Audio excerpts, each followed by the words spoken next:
You might know that Marilyn Manson's being accused of abuse by Evan Rachel Wood and some other people. This person here, Marilyn Manson Uncancelled, is following it pretty closely and writes a lot of articles. This one here is from January 7th, 2024. As far as my official stance, the allegations happened a long time ago. We've got no physical evidence. I think we might be into another fishy fish market. That's my opinion. Evidence can change my mind, but Evan Rachel Wood and no one has any. So, Marilyn Manson Uncancelled says, recent epic failures of Evan Rachel Wood. What's he talking about? So he starts by saying he reported on Evan Rachel Wood's Halloween tour, which was only a success when it was a small venue, very intimate and private. Seems like she's got this partner, musical partner I should say, Zane Carney, a no-name. I don't think anyone knows who that person is. Leave it at that. But what happened was, she canceled that tour due to unforeseen circumstances, because Evan Rachel Wood's always very clear about what she says and what she puts out there. That's sarcasm. He quotes her, "Everyone's okay, we don't want you to worry too much. Like everyone's gonna be worried something bad happened to her. Something bad's always happening, don't worry. I didn't cancel because I got some pimples. I didn't cancel because I was constipated and I couldn't sing that night. Don't think something happened. Ooh, it's Halloween. Scary." He goes on to say that it didn't sell many tickets, and also the circumstances of cancellation were mysterious. That leads us to this new show from January 5th, 2024, which is, of course, pretty recent. The Best of Zayn and Evan plus orchestra. What happened? They announced it in late 2023, in August, and they said it would be their biggest show to date with a 30-piece orchestra. Sounds epic.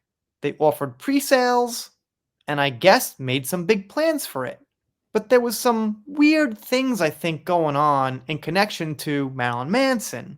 He reminds us, Evan Rachel Wood made the documentary on HBO, Phoenix Rising, about the suffering at Marilyn Manson's hand with no physical evidence. No video, no audio, no police report, medical report, nothing like that. Just some things I like to see when you have lies that affect someone's career. He mentions her ex-husband Jamie Bell sued her. They've got a whole thing going on there. I don't know big details, but it seems he's got some good points against things she's doing. It's mentioned that she didn't want her son around Jamie Bell because he lives 5 miles from Marilyn Manson. But there was no proof that Manson posed any danger to her son whatsoever. That's a huge effing stretch, man. Marilyn Manson's gonna go do something to her son? Why? How does that benefit him? Makes no sense. He then mentioned she lost primary custody of her son. But back to the concert here. Here's the thing. The concert was to be in Marilyn Manson's hometown on his birthday. Is that a coincidence? If so, that's one big coincidence. Not only on his birthday, but in his hometown. It just seems like she wants clout, attention. I'll make this concert on Marilyn Manson's birthday in his hometown, then some people get interested and come see it. I could be wrong. That's what it seems like to me. Then Marilyn Manson Uncancelled goes on to say that it took months to get a few ticket sales.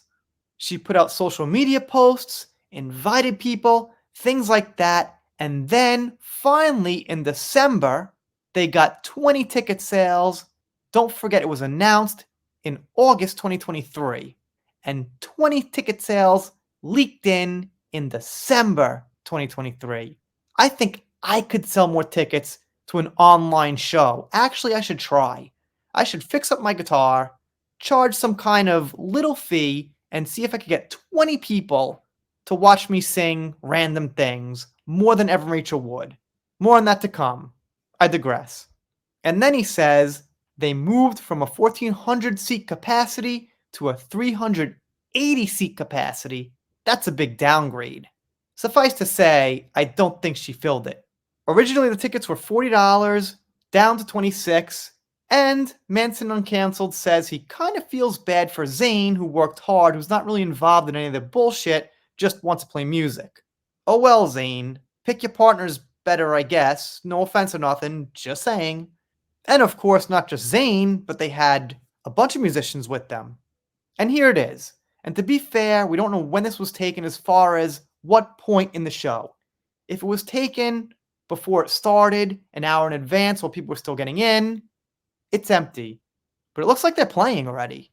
So it seems like it was taken at least someplace after they started. And those seats look empty. I wasn't there, can't say for sure, but I think there's a pretty reliable source. He then says she had some singers fill in because she had a sinus infection. Okay, I guess so. And then Manson Uncancelled implies that Evan Rachel Wood metaphorically gave Jamie Bell the middle finger and implied bad things about him, which I believe because she gave Marilyn Manson the finger on stage one time as well. She plays the mad victim. All right, Evan Rachel Wood, just show me medical report, police report, audio tape, videotape, and I'll take a look. If not, well, I guess good luck getting over your sinus infection. Anyway, that's the short version. If you want, check out this person on Twitter, on X. I'll link him below, and you could get a very detailed version. I'm doing pop culture, entertainment, Depp, Heard, Manson when something comes up, little Meghan Markle, whatever's in the news. If you're not subscribed here, consider it. If you don't, I'll be sad, but I'll get over it. See you next time.